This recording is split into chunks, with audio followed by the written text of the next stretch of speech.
جرمنی سے ایک دوست کا اور مولوی کی بات بھی ہے کہ نہیں کسی کی، یا ایک ہی سے بس؟ ایک ہی تھا جی. چلو پھر وہاں اتنا فساد کیوں ہوا؟ مولوی صاحب نے تو بڑی شرافت کی بات کی تھی، تو ان لوگوں کو پکڑا کیوں، مارا کوٹا کیوں گیا، ان کو گالیاں دی گئیں، ان کو جیلوں میں پھینکا گیا؟ وہی پر تو کی ہے نا جی وہی. کتنے سے دکھاؤ ذرا مجھے. 7 آدمیوں کو. بتائیں کون کون سے، ان کے نام تو پڑھ دو، دعائی ہو جائے گی. لسٹ اس وقت نہیں ہے پاس. اس وقت لسٹ پاس نہیں ہے. اچھا پھر صحیح. ان کا جو خط آیا تھا میں نہیں پڑھا تھا پہلے، اس میں وہ نام بھی لکھے ہوئے تھے کہ ہم اتنے آدمی ہیں جن کو ہمیں جیل میں گھسیٹ کے پھینکا گیا ہے، اس لیے کہ ہم خوش ہو رہے تھے کہ اللہ تعالیٰ نے آسمان سے نشان نازل فرمائے.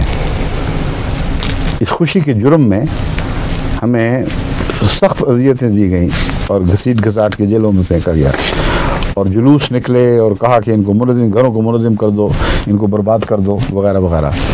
تو عجیب بات ہے جہاں ایسے شریف مولوی ہو جو یہ کہے کہ حذر کرو بس، اس سے آگے بات نہ کرے.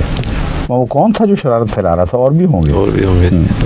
اچھا اور کوئی بات، یا بات ختم ہو گیا؟ آدھا منٹ صرف. اچھا پھر میں خیر اب 1 منٹ بھی جو اٹھتے ہیں تو سب کو سلام دعا دے کے دیکھ کے نظریں ملا کے سب سے پھر جاتے ہیں. پنجاب پاکستان کے علاوہ افریقہ بھی دیکھ رہا ہے، امریکہ بھی دیکھ رہا ہے، امریکہ تو نہیں آج دیکھ رہا، جاپان اور چین میں چینی صاحب ہمارے گئے ہوئے ہیں وہ دیکھ رہے ہیں، اور ماشاءاللہ ہر طرف مشرق و مغرب میں اللہ تعالیٰ کے فضل سے عالمی مجلس لگی ہوئی ہے. اب میں رخصت ہوتا ہوں. خدا حافظ. السلام علیکم ورحمۃ اللہ وبرکاتہ. فی امان اللہ. السلام علیکم.